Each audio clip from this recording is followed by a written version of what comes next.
teve de reconhecer que tudo no mundo decorre de um princípio. De um princípio. Começava assim o povo grego a reaprender a pensar. A reaprender a pensar. É claro que os inícios, hoje nós vemos os chamados físicos naturalistas, os filósofos físicos, os pré-socráticos, parecem-nos algo ridículo, né? Mas ponhamos-nos em sua época e em seu nada, eles não tinham nada adiante, né? Não tinham nada atrás. Ou se tinham, se havia perdido na poeira de milênios. Pois bem, eles reinventam, eles redescobrem, melhor dizendo, né, a sabedoria natural. Primeiro, eles vão ater-se à chamada causa material. O que é a causa material? É aquilo de que a coisa é feita. Então, os primeiros filósofos, um dirá que tudo provém da água, outro dirá que tudo provém do ar, outro dirá que tudo provém do fogo, outro dirá que tudo provém do indeterminado ou apeiron, em grego, ou tudo advirá de 4 elementos, etc. Então, ou seja, estamos no campo da causa puramente material. Né? Mas, um dia, um gênio chamado Anaxágoras entendeu que a causa material seria insuficiente por si para produzir a ordem do mundo. A matéria não é capaz de ordenar o mundo. E ele descobre algo que será fundamental para todo o desenvolvimento posterior da filosofia, que é o nous. Nous se escreve N-O-U-S, com um chapeuzinho no nous, que quer dizer mente, intelecto. Dizia ele: é impossível que o mundo tenha ordem sem que uma inteligência lhe tivesse imposto. Ou seja, se uma inteligência não lhe tivesse imposto esta mesma ordem, se uma inteligência não tivesse impresso nele esta mesma ordem. Claro que Anaxágoras não chegaria a ser um gigante, mas essa percepção, isso que hoje em dia chamamos modernamente, meio imperfeitamente, insight, este insight marcará profundamente o desdobramento deste resgate da sabedoria natural, ao mesmo tempo em que lá o povo judeu ia mantendo a ciência das coisas divinas, que só se conhecem por revelação.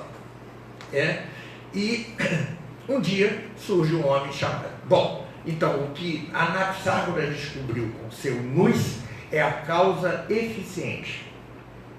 Eficiente quer dizer que faz, que produz, que cria. Né? Mas surge um dia o nosso famoso Sócrates. Sócrates é uma personagem impressionante, uma figura histórica impressionante, e ele vai descobrir muitas outras coisas. Além de que nos vejamos tentados a ver em Sócrates uma espécie de tipo ou figura pagã de Cristo, porque afinal ele morre, né, em sacrifício voluntário pelas leis. Cristo morrerá por algo mais nobre, mas parece, né? Além do mais, ele tinha o que em grego se chama daimon. Daimon é qualquer espírito, qualquer coisa espiritual. Hoje nós traduzimos por demônio, mas na época não tinha essa conotação. Que lhe dizia o que não devia fazer para não incorrer em erro. Isso parece o anjo da guarda, né? Mas mais que isso, ele descobre algumas coisas fundamentais. Primeiro, a alma humana. Isto é obra de Sócrates. Ele não tinha ainda instrumentos metafísicos suficientes para saber se a alma humana sobrevive ou não à morte do corpo. Ele não sabia. Ele mesmo vê-se isso nos livros de Xenofonte, que era um intérprete mais fiel de Sócrates que o próprio Platão. Ele não sabia se a alma humana sobrevivia ou não ao corpo, mas sabia que era algo diferente daquilo que se considerava alma até ele. Por exemplo, os antigos gregos consideravam que, após a morte, era o próprio cadáver que regia a vida familiar. Eram os deuses lares. Né? Depois, com a mitologia de Hesíodo e de Homero, passa-se a acreditar que depois da morte, nossa alma se se transforma em uma como sombra no Hades, nos infernos, né? Nos ínferos. E apenas os heróis se transformariam em semideuses e teriam vida eterna. O resto teria vida eterna, não teria vida eterna, mas como uma sombra no Hades. Já Sócrates não, descobre a alma individual, a individualidade da alma, de maneira brilhante. Mas mais que isso, ele vai fundar algo que é propedêutico ou preparatório para todas as demais ciências ou ramos da filosofia, né? Ele vai descobrir a lógica. A lógica. Ele é o fundador da lógica e ao sê-lo, ele é aquele que abre a estrada real da filosofia, né? Ele desenvolve muito a indução, não tanto a dedução, mas sua maiêutica, seu modo de ironia, seu modo de questionar os interlocutores, já era até um preâmbulo da chamada quaestio disputata, que é a questão disputada que imperará durante a escolástica medieval. Pois bem, ele era um gigante, um homem impressionante, mas ele fez ainda algo melhor. Foi mestre de ninguém menos que Platão.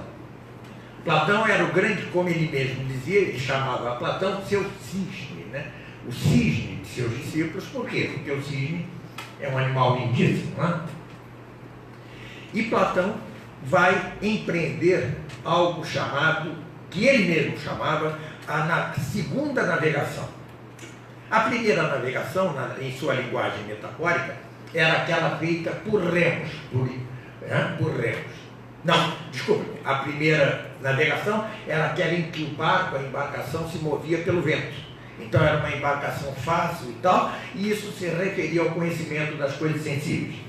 Mas a segunda navegação, que ele mesmo inventa, é uma navegação árdua, feita por remos, pelo próprio esforço do filósofo, e que tem por porto, alcança o porto do suprassensível, ou seja, aquilo que vai além do material, aquilo que vai além do sensível, aquilo que vai além do físico. Platão era um grande metafísico, né? Além de que, ao contrário do que se pensa, seu livro A República, sua proposta de república, por excrescências que tenha, por insuficiência de material na época, era uma como antevisão pagã da própria igreja, tal como a conhecemos, né? É preciso relevar certas extravagâncias para captar, para aprender sua essência. Além do mais, ele descobre algo que será fundamental para Tomás de Aquino. É a noção de participação, né? Isso é fundamental. Claro que ele, como ótimo metafísico, mas como péssimo lógico, ele acaba por enredar-se em suas próprias teses, né? E aí vai inventar aquela história de que as ideias vivem à parte, no hiperurânio, no sétimo céu. Pois bem, no sobrecéu. Mas o passo dele é de gigante, e só Santo Tomás o saberá apreciar devidamente, né? Mas, mais que tudo, ele teve um grande mérito. Ele foi mestre de ninguém menos que Aristóteles, né? Nós estamos em época de gigantes, em sucessão de gigantes, né? De verdadeiros mestres. E enquanto Platão não temia errar, não temia que um livro contradizesse um seu livro anterior, Aristóteles não. Era de uma paciência infinita e teve a pachorra, a paciência de fazer aquilo que não fez Platão, ou seja, aprofundar a lógica de Sócrates. A lógica é árdua, né? Eu tenho uma escola de 5 anos, online, escola tomista, não estou fazendo divulgação, mas só para explicar. Não, é sério. Em 5 anos, são quase 2 anos só da lógica. Porque sem que se põe o pé no estribo da lógica, dificilmente nós cavalgaremos a sabedoria, né? Dificilmente. Ou nos enredaremos em contradições como o fez Platão. Pois bem, ele teve a pachorra de criar seu chamado órgão, né? Órgão quer dizer, em grego, instrumento, né? Exatamente. A lógica é propedêutica, é preparatória, é um instrumento para todas as demais ciências, e sobretudo para a rainha das ciências, de que já falarei, que é a metafísica. Pois bem, ele é um conjunto admirável, né? As categorias, Perihermeneias, os dois analíticos, e depois ainda temos a dialética, e depois temos a retórica, e depois temos a poética, né? Que eu prefiro chamar Arte do Belo, daí que meu livro próximo seja este, da Arte do Belo. Vai sair agora em agosto. Pois bem, mas mais que isso, ele funda as duas principais ciências. Quais são? A primeira, a física. Porque, conquanto os primeiros filósofos fossem físicos, eles não fundaram propriamente a chamada física geral, ou seja, a ciência do ente móvel. Isto é obra de Aristóteles, não confundir a física geral com a cosmologia aristotélica, né? Que caducou completamente, tanto a de Aristóteles como a de Santo Tomás de Aquino, caducaram completamente, mas a física geral, que é a que ensina, antes de tudo, duas coisas. Primeiro, que tudo neste mundo físico reduz-se a ato e potência, né? Assim, a semente de um carvalho é em ato a semente do carvalho, mas é em potência o próprio carvalho. O embrião humano é em ato embrião humano, mas é em potência o próprio homem já nascido e desenvolvido. Pois bem, mas mais que isso, importantíssimo é a descoberta das 4 causas. Tudo no universo terá 4 causas, à exceção de Deus. Deus não terá nenhuma causa, porque ele é incausado. Mas isso ainda estamos distantes disso. Pois bem, ele descobre as 4 causas. A causa material, ou seja, aquilo de que a coisa é feita. A causa formal, ou seja, aquilo que a coisa é, ou aquele princípio pelo qual a coisa é o que é. A causa eficiente ou agente, aquilo que faz a coisa. E a causa final, aquilo para o qual, em ordem ao qual, em razão do cálculo, do qual, por cuja causa, algo é feito. Esta descoberta é a descoberta científica fundamental antes da metafísica, né? E a faz Aristóteles com uma perfeição impressionante. Assim como quantas categorias. Ele reduz tudo quanto podemos pensar a 10 categorias, incorretamente, assim também, todas as causas das coisas, ele as reduz a 4 causas. E isto é uma ordenação da filosofia fundamental, funda-se assim a física geral, né?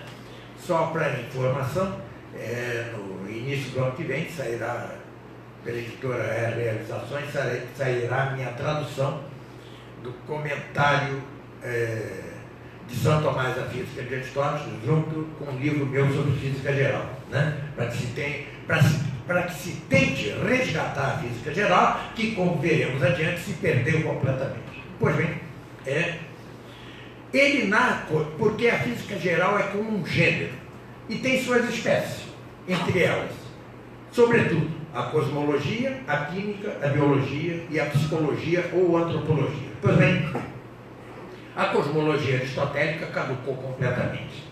É a teoria de que o universo é feito de 55 esferas movidas por anjos, né? Isto caducou completamente, tem o menor sentido sustentar essa doutrina.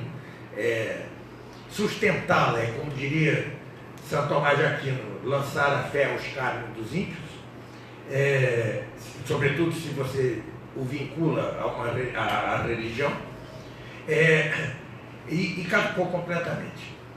Isso tem importância no caminho que leva à aparente morte da inteligência e ao embate entre razão e fé. Também no campo da química, caducou algo. Ele considerava, como todos os antigos, que há 4 elementos: água, terra, fogo e ar. Hoje nós sabemos, se são 118, sabemos pela tabela periódica, né? Mas não caducou tanto, porque, com efeito, os 4 elementos podem reduzir-se aos 4 estados da matéria: sólido, gasoso, líquido e plasma. Tá certo? Então, alguma aproveitabilidade ainda temos na doutrina dos 4 elementos. Mas a cosmologia de Aristóteles deve tomar-se e rejeitar-se, não assumi-la dogmaticamente, como fazem alguns, o que não contribui para o avanço da própria ciência, para o resgate da própria e verdadeira ciência. Mas a obra magna de Aristóteles é a fundação de uma ciência chamada metafísica. Ele não lhe deu esse nome. Metafísica foi dado depois por um romano que encontrou suas obras, e metafísica quer dizer que vai além da física. Ou seja, é aquele mesmo mundo suprassensível de que falava Platão, mas visto por outro ângulo. O nome que o mesmo Aristóteles deu à metafísica foram 2, em verdade. Filosofia primeira, porque trata das causas e princípios primeiros de todas as coisas. E teologia natural, teologia filosófica. Por quê? Porque trata de Deus como a causa das causas. E, no entanto, ainda que fundando a mesma metafísica, a sua metafísica ainda não saiu da infância. Ela detém-se na infância. Aristóteles atingiu tal altura especulativa que, como que lhe faltou o ar e ele desceu rápido, deixando muitas coisas incompletas. Por exemplo, ele não entendeu perfeitamente todo relativo a Deus, por exemplo, né?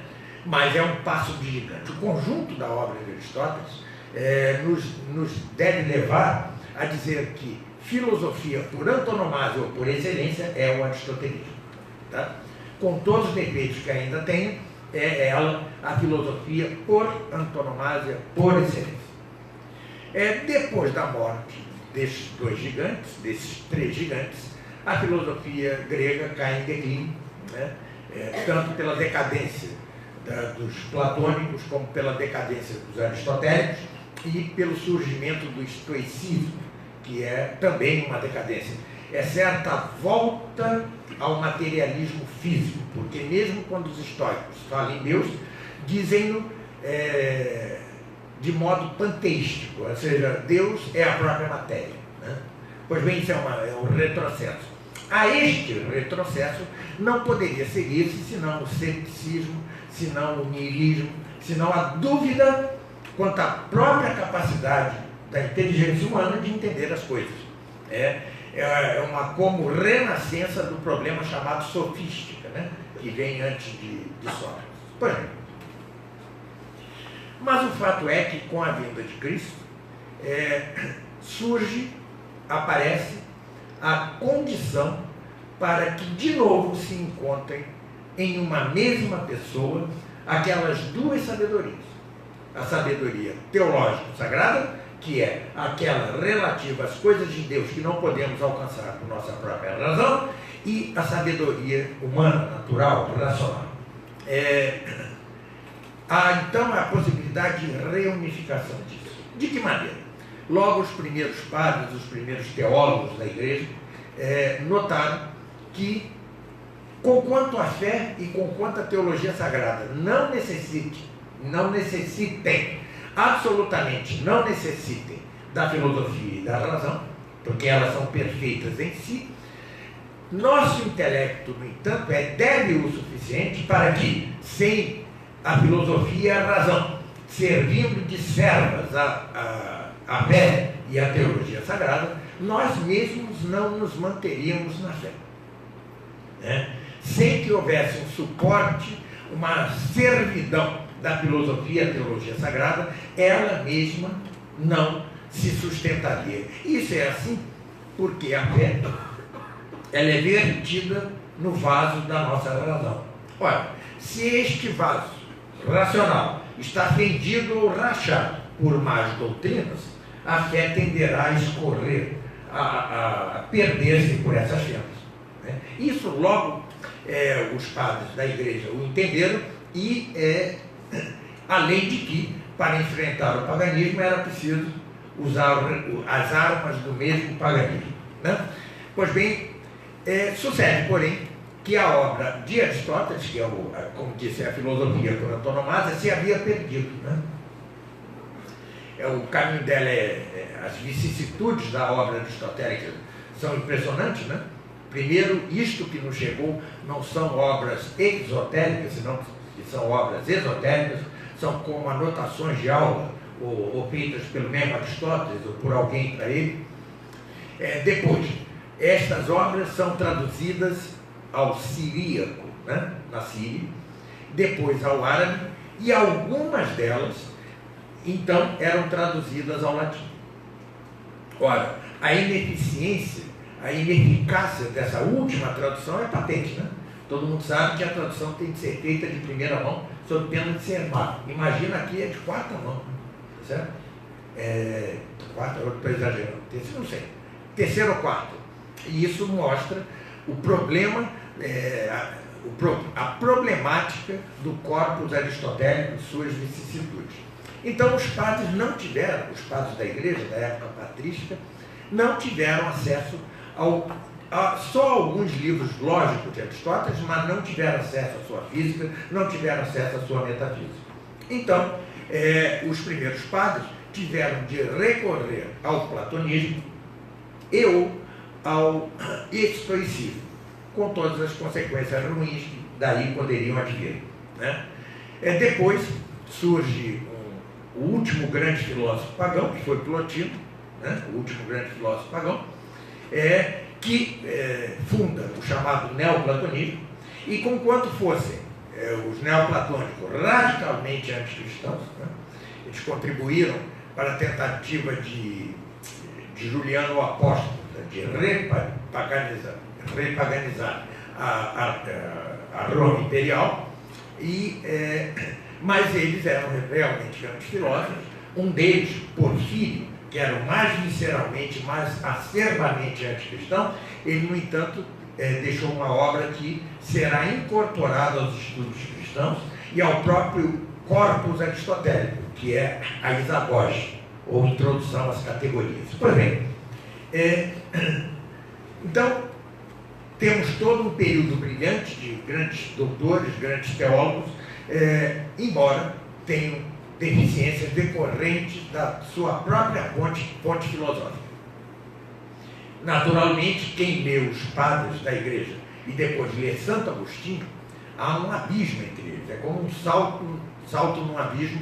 Santo Agostinho já é superior a todos eles juntos, mas ainda Santo Agostinho padecia do desconhecimento da física e da metafísica de Aristóteles, né? Ele nem sequer conhecia perfeitamente a obra de Platão, ele conhecia Platão pelos neoplatônicos. É daí que Tomás de Aquino vai dizer que Agostinho levou a fé até os limites, levou o seu platonismo até os limites em que lhe permitia a fé católica, a fé cristã. Pois bem, então paramos em Agostinho. Agostinho é um marco em diversos sentidos. Ele, no auge da sua obra, ele padece, como todo o Império Romano, ele padece as invasões bárbaras, né? Enquanto muitos se lamentavam e diziam que era o fim do mundo, que se estavam cumprindo os 1000 anos profetizados no Apocalipse, ele, num insight espetacular, disse: em vez de nos lamentarmos, em vez de chorarmos aqui o Império perdido, façamos o seguinte: evangelizemos esses bárbaros que estão derrubando o Império. Essa foi a grande contribuição, em verdade, de Agostinho, né? Há outras, claro, ele foi um gigante, mas essa foi a sua grande contribuição, esse foi o seu grande achado. Em vez de chorarmos o Império perdido, evangelizemos esses bárbaros e fundemos um novo mundo. E realmente este novo mundo é a Idade Média, né? Isso é resultado dessa percepção agostiniana, e o que se pode chamar Idade Média, ou seja, depois de certa idade das trevas, em que predominou o caos pelas invasões bárbaras, já há um renascimento impressionante com o Império Carolíngio, ou seja, de Carlos Magno. Carlos Magno cerca-se do que havia de melhor, por exemplo, Alcuino, monge inglês, para nos seus capitulares, antes de tudo, fundar o ensino universal e gratuito, coisa que hoje o mundo reclama para si, não é verdade. A única diferença entre o ensino proposto pelos capitulares de Carlos Magno e o ensino moderno é que ele não era obrigatório, né? Esse é, aliás, uma das tragédias que padecemos hoje, é que o ensino sendo obrigatório, ele se massifica ao ponto de ser um achatamento, né? O ensino, então, era meritocrático. Quem quiser e quem puder estuda, e ainda que não tenha dinheiro, alcança os cumes do ensino. Pois bem, depois os filhos de Carlos Magno puseram sua obra a perder, né? Mas o fato é que, propriamente falando, a escolástica, a famosa escolástica, nasce no Império Carolíngio. É ali que nasce a escolástica, né? Então, o Império Carolíngio teve importância decisiva para este salto que será a escolástica. Mas a escolástica, também ela, padecia o desconhecimento de Aristóteles. Claro que já há, desde o início da escolástica, desde o método do SIC, de Pedro Abelardo, desde ali já se fundava a questão disputada. O que é a questão disputada? A questão disputada é o método científico por excelência, porque exatamente ela, antes de propor a solução de determinada questão ou problema, a questão disputada suscita ela mesma todas as objeções possíveis à doutrina. Nisto, a doutrina defendida na questão. Isto não faz senão seguir a Aristóteles, a Sócrates, a Platão. Dizia Aristóteles, não se pode soltar se desconhece a atadura, né? É isso. A atadura são as objeções, são as dificuldades, são os problemas, são as dúvidas que determinada doutrina pode suscitar. Então, a questão disputada é isto. Antes de se apresentar dada a doutrina, antes de que se apresente dada a solução para dar o problema ou questão, é preciso levantar, expor, aperfeiçoar até as mesmas objeções que se possam fazer à resposta. Essa é a questão disputada. E essa é uma invenção escolástica, uma invenção definitiva. Não é propriamente uma invenção, talvez eu exagere, porque isso já vinha de Sócrates, já vinha de Platão, já vinha de Aristóteles, mas é o aperfeiçoamento disso que nascera na filosofia grega. Mas padecia ainda escolástica, repito, padecia esta carência de conhecimento de Aristóteles. Primeiro, nem todas as obras de Aristóteles estavam traduzidas do árabe para o latim, né? Conquanto isso se tenha incrementado com o Colégio de Tradutores fundado em Toledo por Afonso X, né? O sábio, né? E ainda assim não se tinha o corpus aristotélico completo. Mas as coisas foram andando até que surge o primeiro aristotélico autodenominado aristotélico, é Alberto Magno. Alberto Magno é o primeiro aristotélico formalmente dito, né? Eu sou aristotélico, né? No entanto, padecia ele ainda de influências estoicas, influências agostinianas, influências de Avicena, etc. E tinha diante de si ainda, repita-se, a obra de Aristóteles traduzida de terceira ou quarta mão do árabe. Tá certo? Ou seja, as traduções árabes, na verdade, vinham junto com a influência dos grandes filósofos árabes, Avicena, Averroes, sobre os próprios escolásticos, né? Isso durou um tempo. O próprio Santo Tomás, quando surge, tratava Averroes como o comentador, em letra maiúscula. O comentador de quem? De Aristóteles, né? Ao final de sua vida, ele já tratava Averroes como o corruptor.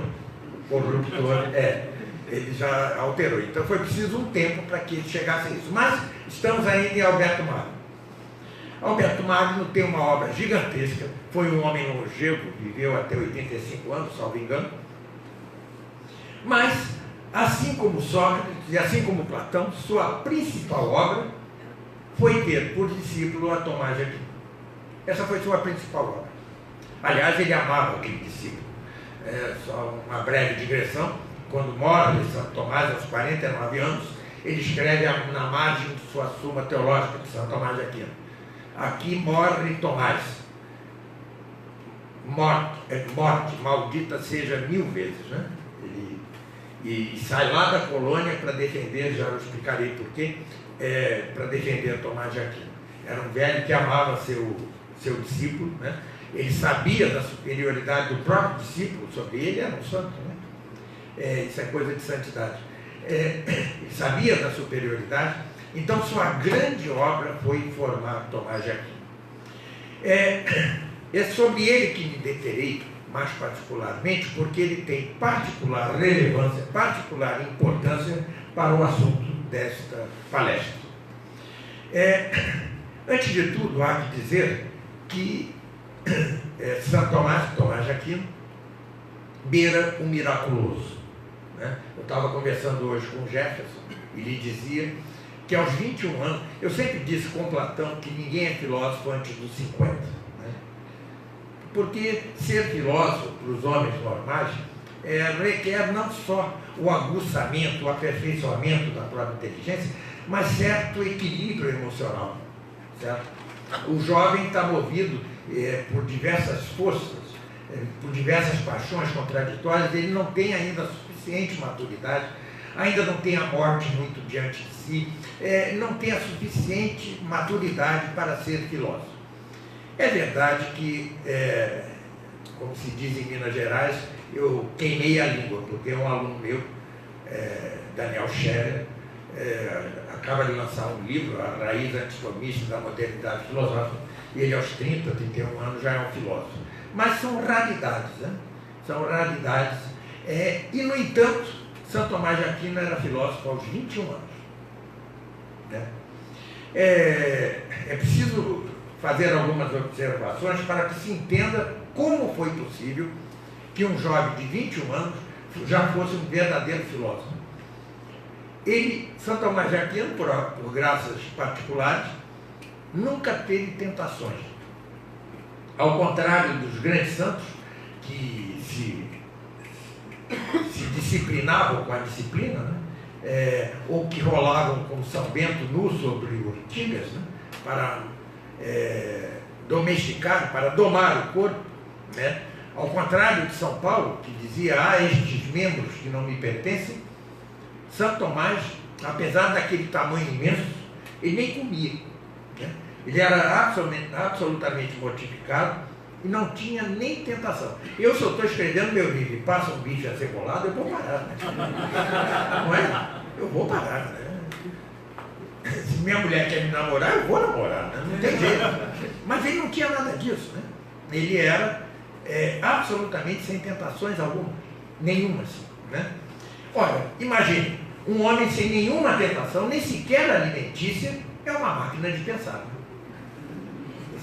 Era isso, ele era uma máquina de pensar, né? Dizem que ele no refeitório, ele em vez de comer, ele ficava pensando, né? Não comia, simplesmente não comia. Aí tinha que sacudir, come, irmão, né? Aquele tamanho todo, ele é um biotipo napolitano, né? Tem uns homens grandões, né? Além do mais, ele provavelmente teria alguma disfunção hormonal para ser muito gordo. Mas ele não tinha tentações. Ele estudava, tinha uma memória prodigiosa. Ele lia um livro de Aristóteles, ao acabar de lê-lo, já o sabia de cor, né? Ele aprendeu o Código de Justiniano, o Código Romano, que era uma coisa desse tamanho, ele sabia de cor. A Bíblia ele sabia de cor. Tudo ele sabia de cor. Ele lia qualquer coisa já memorizado. Isto, suponho, é produto dessa mesma coisa, ou seja, de que ele não tivesse tentações e fosse uma máquina de pensar, né? A memória, quando é influída por certas paixões, ela não funciona perfeitamente. Bom, mas mais que isso, ele escreveu entre 21 anos e 47 anos. Esse foi seu tempo de produção livresca, né? Que é apenas a ponta do iceberg de sua sabedoria. Pois bem, ele até os 30, ele já tinha feito os comentários da sentença de Pedro Lombardo, que é uma coisa desse tamanho. Ele até os 30 já tinha escrito cerca de 3.000 páginas das questões disputadas de Veritatis, sobre a verdade, né? Não que ele já fosse perfeito, ele ainda amadurecerá. Mas imaginem isto. Ademais, ele entre 21 e 47 anos, quantos anos são? 17 mais 9, 25, né? Não é isso? 26. Então, ele, em 26 anos, ele produziu mais que Aristóteles, que morreu aos 76, que Platão, que morreu aos 82, que Santo Agostinho, que morreu aos 85, 82, e que Alberto Magno, que morreu aos 85. Né? A sua produção livresca é algo absolutamente impressionante, tangencia o miraculoso. Mas o fato é que ele depois, insatisfeito com sua própria obra de juventude, ou seja, aquela que durou até os 30 anos, cerca de 30 anos, ele primeiro prometeu-se a si mesmo que faria algo mais perfeito. E depois notou, com sua sagacidade típica, característica, que as traduções que ele tinha em mãos de Aristóteles eram ruins, né? Então, ele convenceu o Papa de então, não lembro o nome, a permitir a retradução ou revisão ou meramente tradução do corpus aristotélicos inteiro, né? O que foi feito brilhantemente por um outro dominicano chamado Guilherme de Merberg, que fez a tradução de Aristóteles, que é praticamente, integralmente, ela é usada até hoje, né? Foi uma tradução brilhante. E aí sim, não só Santo Tomás aos 30 anos atingia sua maturidade, não só Santo Tomás aos 30 anos sentia que precisava aperfeiçoar aquilo mesmo que ele já fizera, senão que tinha agora a Aristóteles inteiro, integral, sem mácula, sem mancha, sem deformação das traduções árabes diante dos olhos. Aos 30 anos é um marco na vida de Santo Tomás. Pois bem, o que vai fazer ele doravante? Primeiramente, comentar as principais obras de Aristóteles. Isso é um trabalho impressionante. Como todos sabem, a escrita dos livros aristotélicos é obscuríssima, é muito obscura, né? É de uma dificuldade impressionante. Por isso, tantos alunos meus vêm queixar-se. Eu comprei o órgão da Edipo, e eu não estou entendendo nada. Eu disse, também, você não é São Tomás de Aquino, como vai entender esse negócio? Isso é difícil mesmo, né? É obscuro. Ele era lacônico, imagina, são anotações de aula, né? Então, ele fez o grande favor de comentar algumas das principais obras de Aristóteles, sobretudo o Perihermeneios, sobretudo os segundos analíticos, a física e a metafísica. Esse foi um trabalho gigante. Eu imagino o trabalho que isso deu. Hoje assim como hoje nós não conseguimos fazer vitrais bons, porque já não dominamos a técnica dos vitrais, assim como hoje não sabemos reproduzir nas pinturas certas cores que morreram com as corporações de ofício de vitralistas, né, ou de pintores medievais, assim tampouco hoje nós conseguimos fazer comentários ad litteram, ou seja, a letra como fazia São Tomás de Aquino. Era um trabalho de paciência chinesa, e são livros imensos, né? Então, ele desentranhou o sentido das obras de Aristóteles, de modo tal que mesmo os aristotélicos não cristãos, mesmo os aristotélicos não tomistas, têm de reconhecer que, para entender Aristóteles, em grande parte é necessário recorrer aos comentários de Tomás de Aquino. Pois bem, isso é uma parte. Segundo, ele escreve suas duas obras magnas, se é que é possível dizer isso. É a Suma contra os Gentios e a Suma Teológica. A Suma contra os Gentios é um livro de ocasião, é um livro de encomenda. Um santo, esqueci o nome dele, Penaforte, talvez. Ele era missionário entre os judeus e os muçulmanos na Espanha, só que ele não conseguia convencer os judeus e os muçulmanos da coisa. Então, ele pediu a São Tomás que escrevesse um livro que mostrasse que, racionalmente, que segundo a própria razão, o que é mais afim à razão é a religião cristã. E escreveu a Suma contra os Gentios, mas ainda sentiu algo de imperfeito. E então vai empreender a Suma Teológica. A Suma Teológica é impressionante. Ela é dividida em 3 partes. A primeira parte não é propriamente de teologia sagrada, é de metafísica, né? As provas de existência de Deus, etc. Isso tudo vem na primeira parte, que é como um preâmbulo da fé, que é como um preâmbulo da teologia sagrada. Também compôs, a pedido do seu filho espiritual, Reginaldo de Piperno, que é quem vai completar a Suma Teológica, ele escreveu o Compêndio de Teologia. Este eu traduzi, está à disposição aí no mercado, Compêndio de Teologia. Pois bem,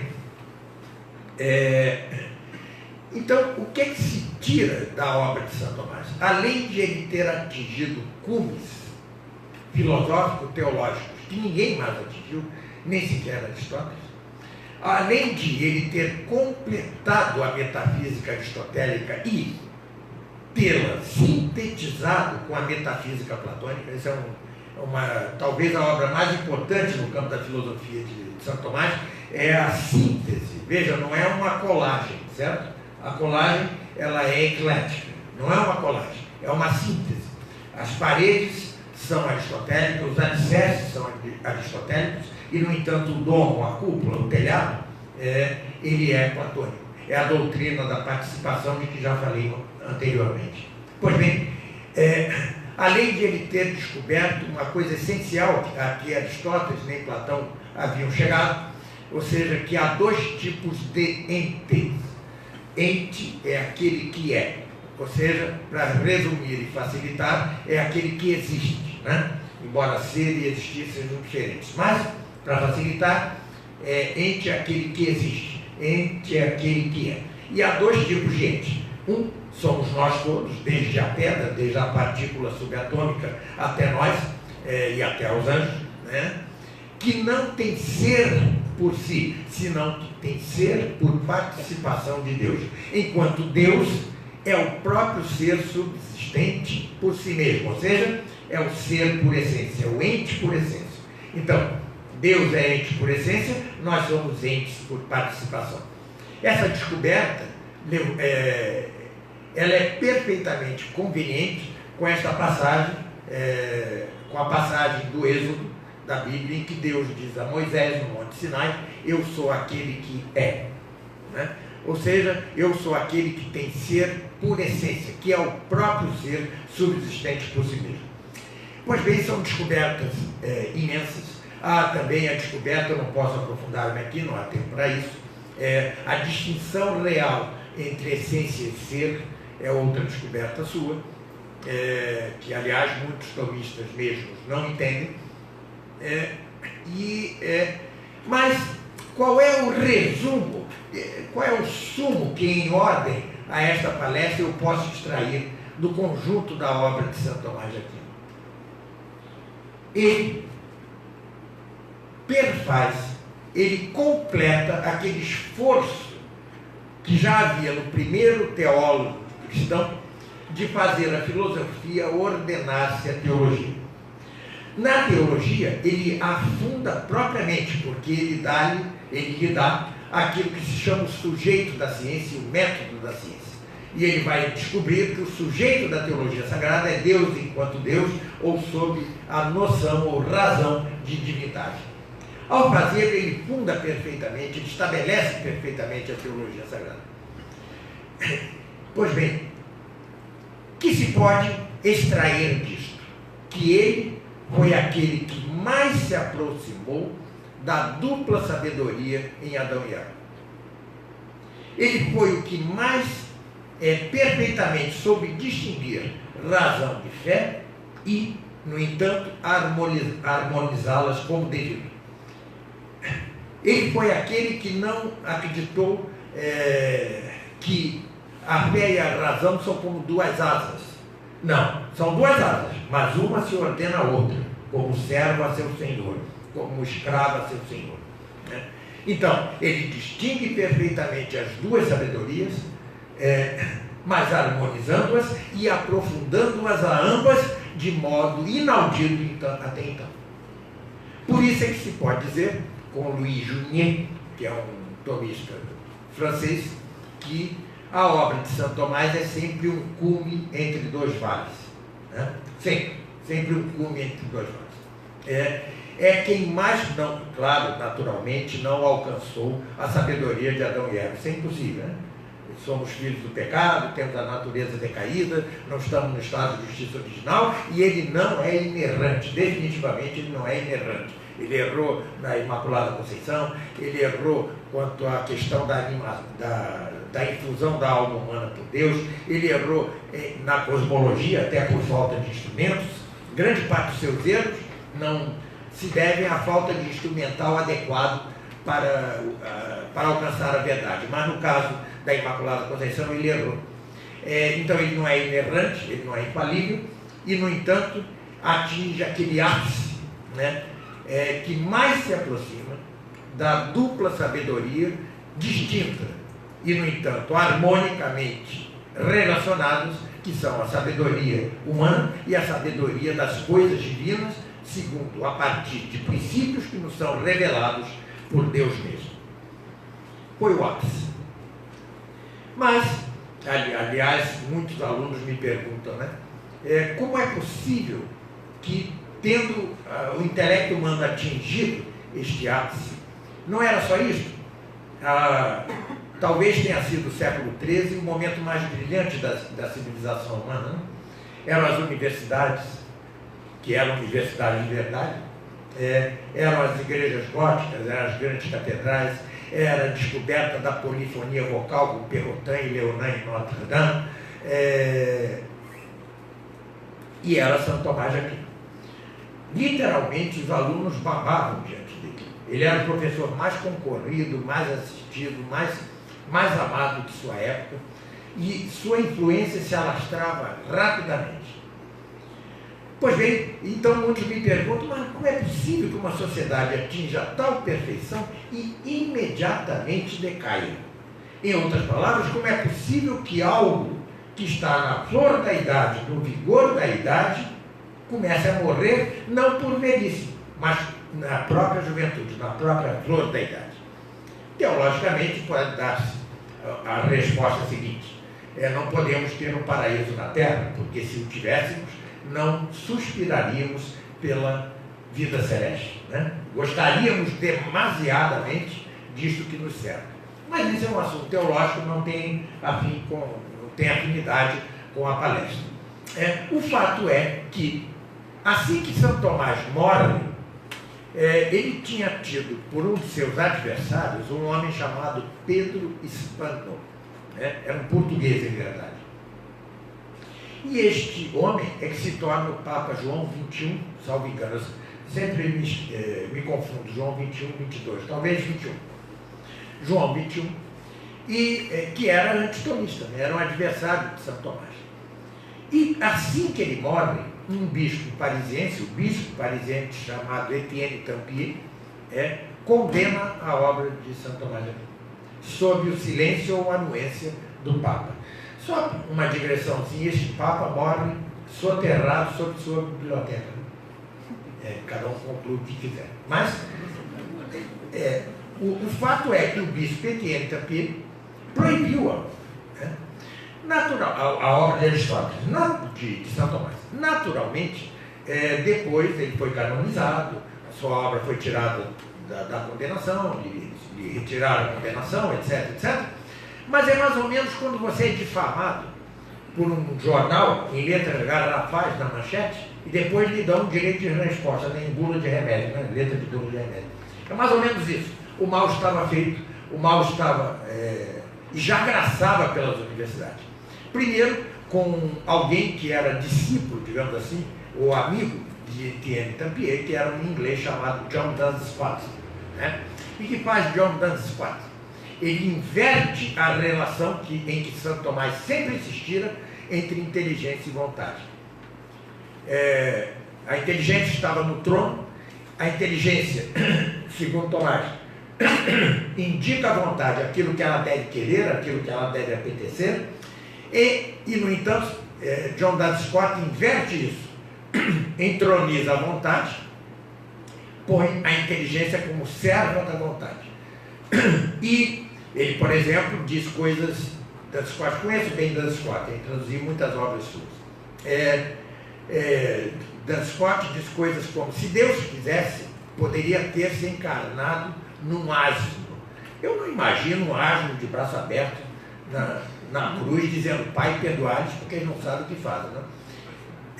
Pai, em suas mãos entrego o meu espírito. Ou seja, como um asno faria isso? Ele dizia coisas como: se Cristo quisesse, poderia ter pecado. Não poderia, porque era Deus, Deus é impecável. Ou seja, isso, assim, ele dizia, da lei natural. Por exemplo, a proibição de matar não é porque matar seja ruim em si, seja mal em si. É porque Deus quis assim, por livre e espontânea vontade. Veja, é o voluntarismo, né?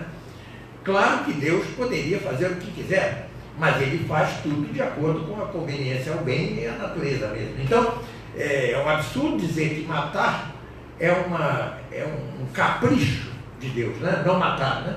É um capricho de Deus. E assim, não vou aprofundar tampouco, até o tempo está correndo mais do que eu esperava.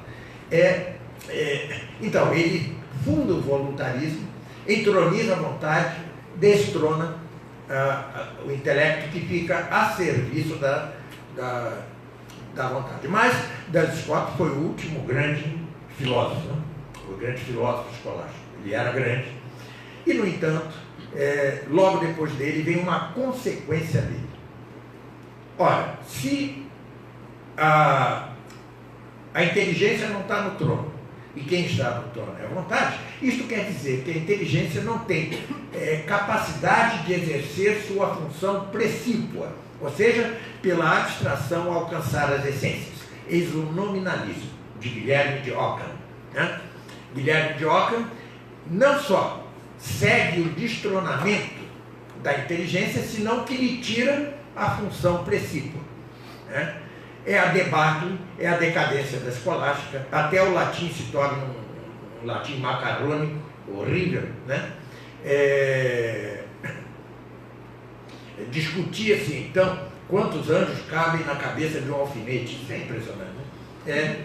Mas discutia, ou seja, virou um tempo de nada. Daí derivam duas consequências, ambas perigosas. A primeira é: se ciência ou filosofia ou teologia é isto, então não queremos isto. É o chamado pietismo, que funda a chamada devoção moderna, que tem duplo resultado. Um dentro da igreja, que é, por exemplo, a imitatio Christi, a imitação de Cristo, Thomas Kempis, e por outro, o luteranismo. Né? O luteranismo é uma negação também da necessidade da ciência. Isso é decorrente dessa devoção moderna. E da outra é um duplo caminho, a bifurcação da ciência e da filosofia. Vejam, vamos seguir a ordem. Primeiro, destrona-se a inteligência.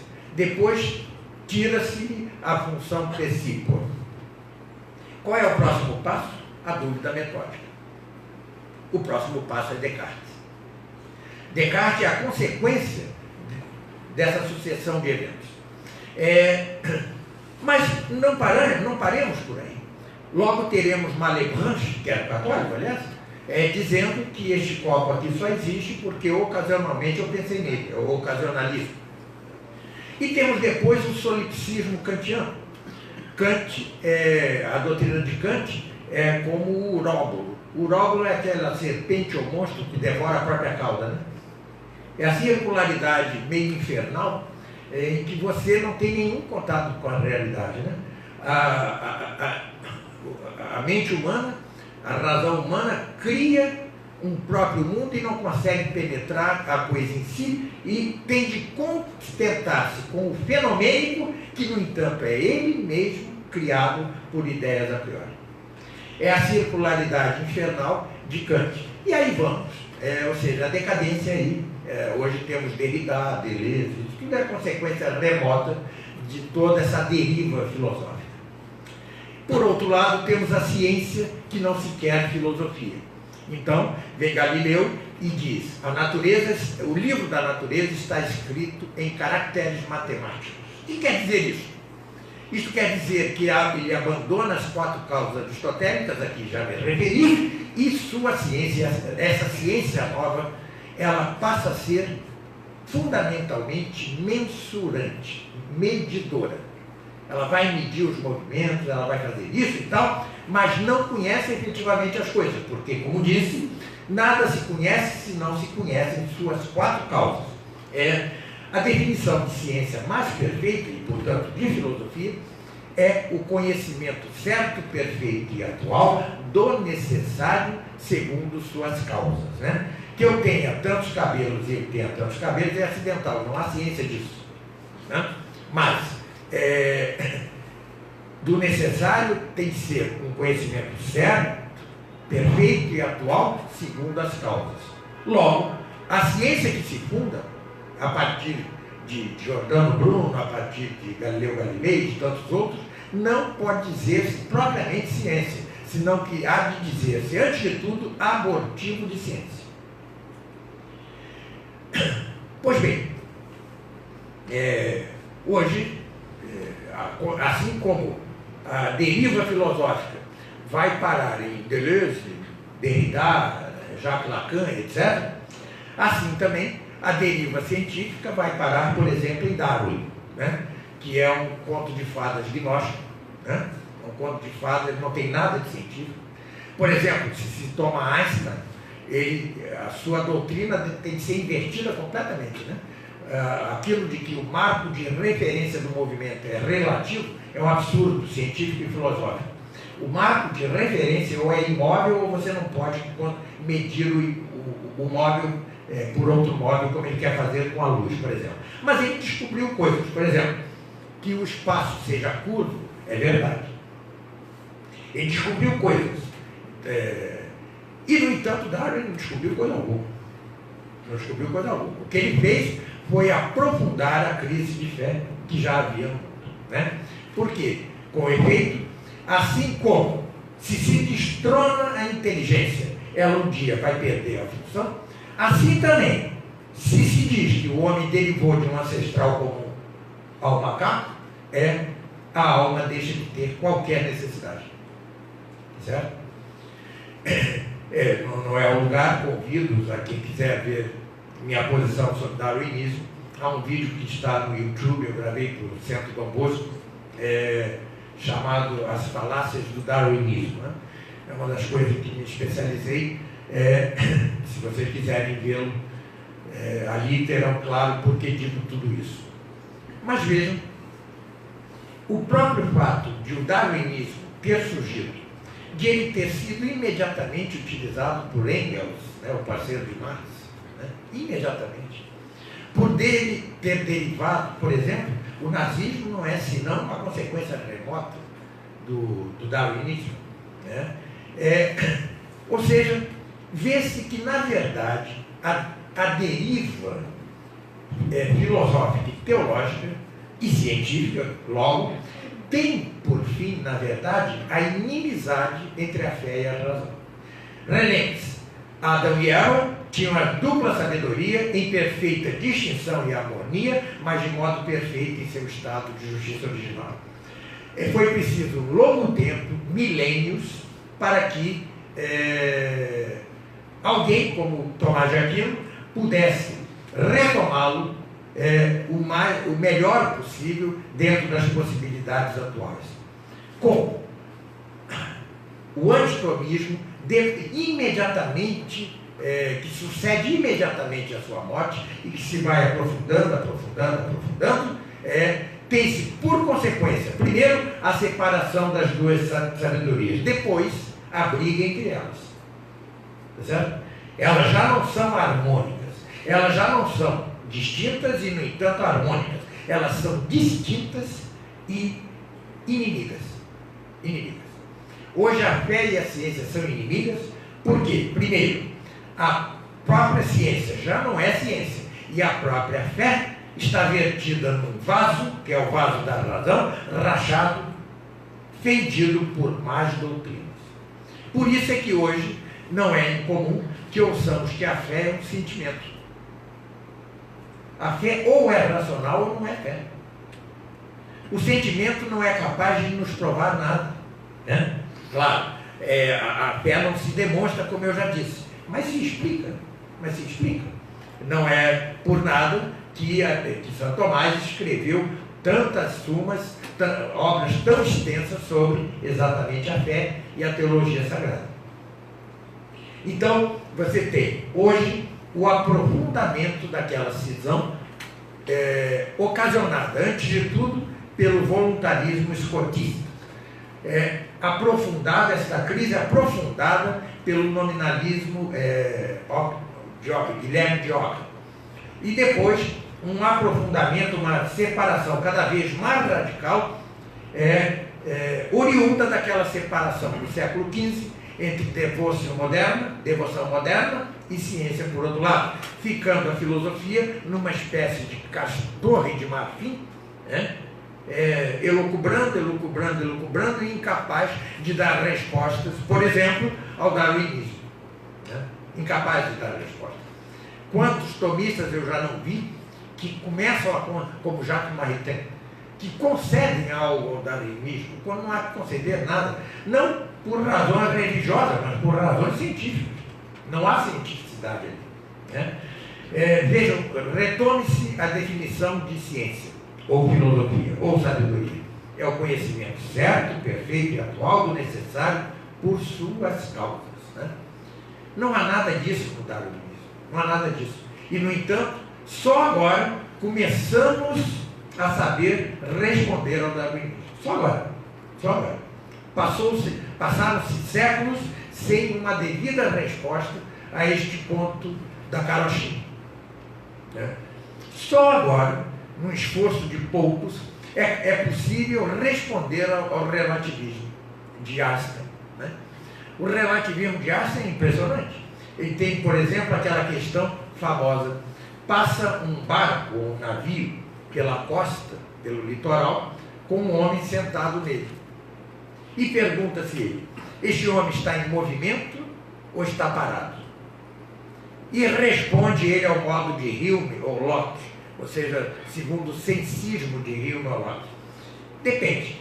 Se não há um observador na costa, ele está parado. Se há um observador na costa, então ele está em movimento. Ou seja, depende de que alguém veja o movimento, mas isso é uma falácia. Ele está absolutamente parado, porque moto próprio, ele não se movimenta. Assim como se este barco levasse o cadáver deveria forçosamente por si estar parado, obviamente. E, no entanto, ele está, como ele é massa agregada do navio, ele está em algo que, por sua vez, se movimenta no mar, que, por sua vez, é massa agregada da terra, que tem movimento de rotação e translação. Então, ele não sabia responder a isso, e por quanto tempo os próprios tomistas tampouco o souberam. Ele dizia que se esses dois corpos caem ao mesmo tempo, e, no entanto, alguém os vira, porque passa em velocidade, cair primeiro um e depois outro, então valeria o ponto de vista do observador, mas isso é um absurdo. Se você pega um caniço, uma vara, e a põe numa água cristalina, ele parecerá formar um ângulo. Isso é por refração. E, no entanto, esse caniço tem ângulo? Claro que não, ele continua reto. Ou seja, a coisa objetiva é a coisa objetiva, independentemente do ângulo do observador.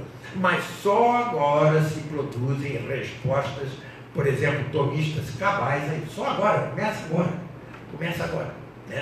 Uma coisa mais complexa, dizia Einstein, que o espaço é o nada. Mas engraçado que eu meço o espaço. Como você vai medir o nada? Isso são falácias, são sofismas, que só agora, claro, o darwinismo, por exemplo, ele só se sustenta por gordos investimentos. Suponho eu que aqueles que financiam o aborto internacionalmente também dêem um dinheirinho para o darwinismo. E o darwinismo é muito interessante, os darwinistas são impressionantes.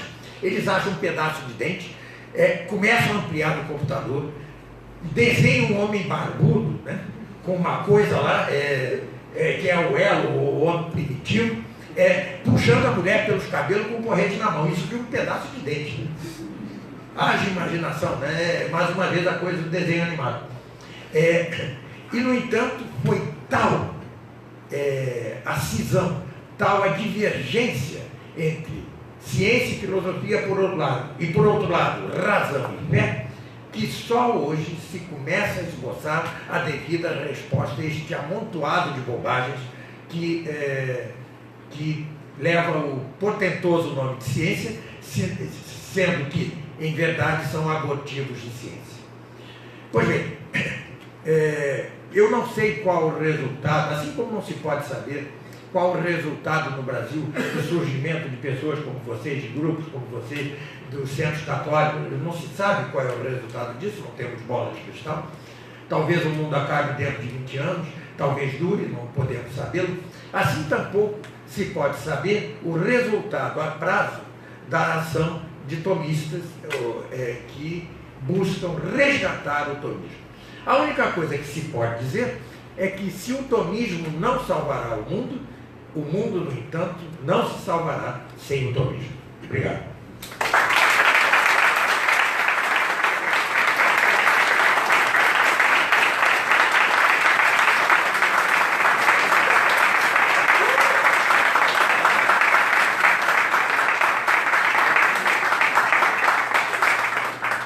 Lá fora no balcão tem papel e caneta para quem quiser fazer perguntas objetivas, livros à venda, coffee, avancem devagar no coffee. E caso alguém ainda não tenha feito a inscrição, a gente ainda está recebendo aqui no balcão. 15 minutinhos, tá? Obrigada.